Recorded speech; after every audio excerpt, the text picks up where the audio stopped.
So, hello guys, what's up? It's me again, si Mima Alicia nyo at nagbabalik ulit para sa ating panibagong video. So, magbibigay lang ako ng maiksi lang, maiksing komentaryo lang guys. Dito nga po sa mga banat ng mga dilis, kasama na nga po dito yung isang former spokesperson at Marites di umano na attorney na si Harry Roque. Alam nyo, sa picture na to, nakikita niyo yan, picture po yan ni First Lady kasama po itong dalawang anak ni Chris Aquino na si Bimby at si Josh. Tapos, kita nyo nakadilaw pa. O pang-asar talaga itong si itong si First Lady. Kita nyo, nakadilaw pa itong si First Lady Liza Araneta Marcos. Alam nyo guys, personally in my own and humble opinion, yung pagbisita kasi kay First Lady, appointment yan. Hindi ka pwedeng magbibisita ka, kunyari, i-chat mo, gusto kong bisitahin kita ngayon.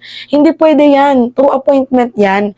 Kaya naniniwala ko na merong basbas din ni Chris Aquino yung pagbisita ni Bimby at ni Josh. So ngayon, ano nga ba yung issue dito?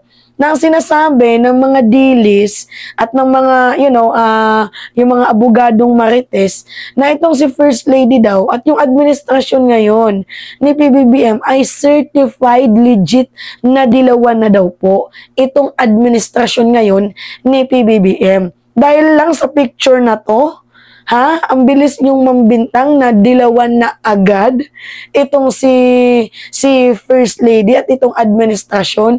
Guys, kung hindi niyo maalala itong si former First Lady Imelda Marcos. Imelda Marcos, napapaus pa din ako up to this moment.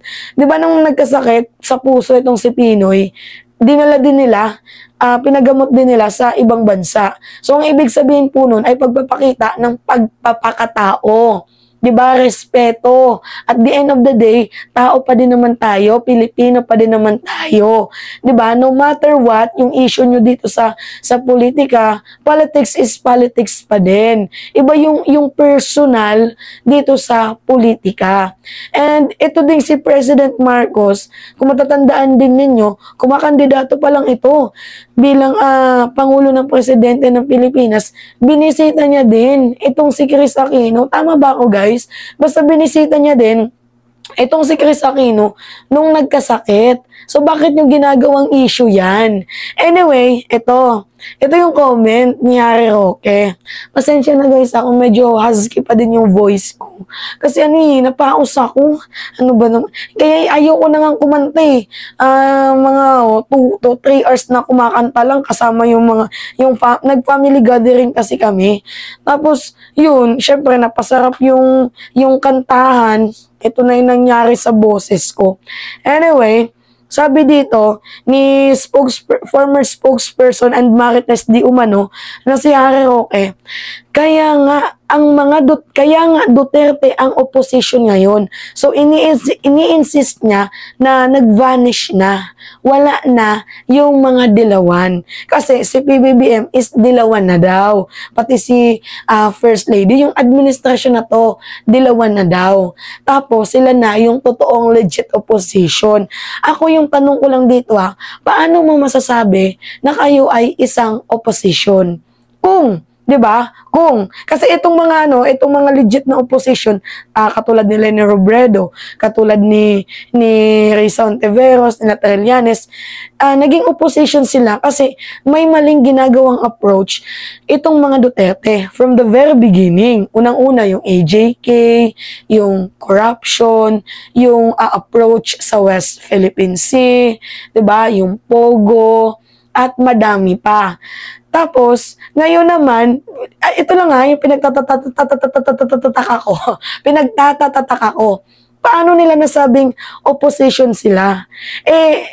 In the first place, wala nga silang pakialam sa AJK issue, di ba? parang self-preservation yung ginagawa nila.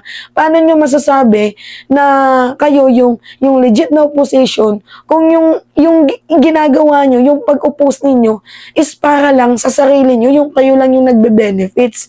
Okay lang na maging opposition kung yung taong bayan ang nagbe-benefits. 'Di ba? Wala namang masama doon, pero ninakaw nyo na nga yung PDP laban, pati ba naman yung branding ng opposition, yung branding ng kabila, na nakawin nyo din. Tama ba yun? Magnanakaw na nga kayo ng pera ng taong bayan, pati ba naman yung branding nila Leni Robredo na matagal na nilang pinangahawakan, na nakawin nyo pa din. At saka hindi po nag-unite yung kakamping at mga loyalist. Same lang po yung kanilang approach. Hindi po sila nag-unite sa lahat ng bagay. Same lang po talaga yung kanilang approach. Una nga po dito, yung approach sa AJK, approach sa ICC, approach sa West Philippine Sea. Kasi ang akala nila, nagkakampihan na yung mga dilaw at yung mga red ngayon. Yun yung akala nila.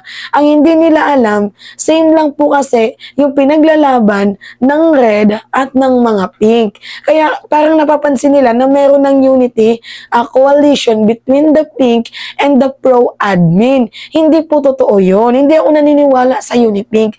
Naniniwala lang ako na meron talaga tayong kanya-kanyang pinaglalaban na alam po nating tama. Yun po yung totoo doon.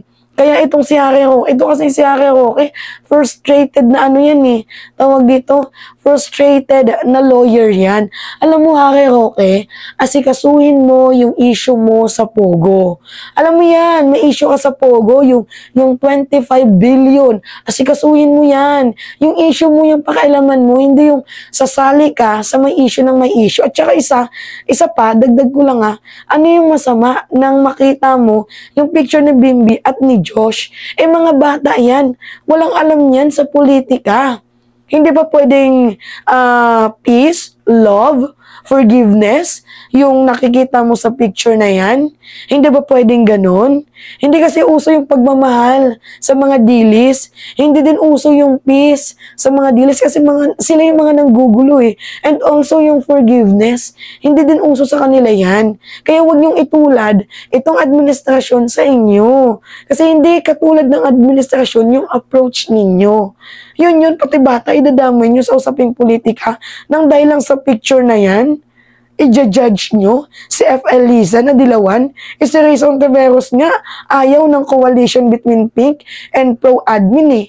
Yan yung sabi sa balita kasi di ba itong si Trillanes nag-insist na mag-join forces yung Pink at itong pro-Marcos, itong administration.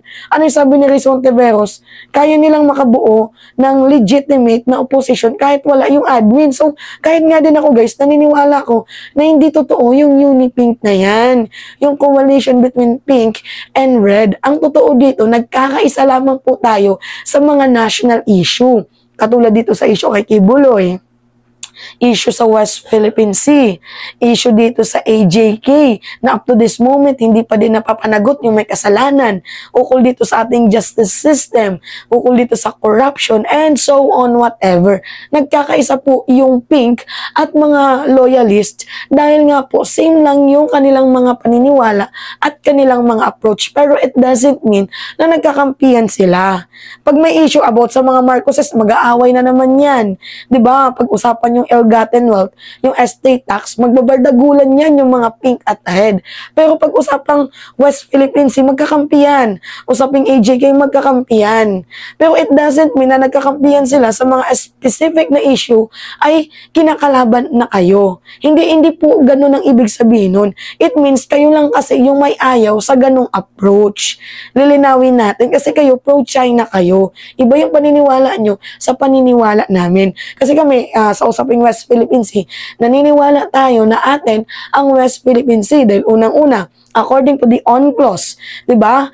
Sa ating sovereign rights, within 200 nautical miles or 370 kilometers along the coastline, atin po 'yan. At pinagtibay na din po 'yan ng Permanent Court of Arbitration na atin at atin ang West Philippine Sea at tayo ang may rights dyan sa mga natural resource. Yun lang. 'Di ba? Kinulayan yan ni Roqueta itong picture ni First Lady with Josh at Bimbi. Anyway, yun lamang po guys. It's me again, si Mima Alicia nyo, at nagbabalik ulit para sa ating panibagong video.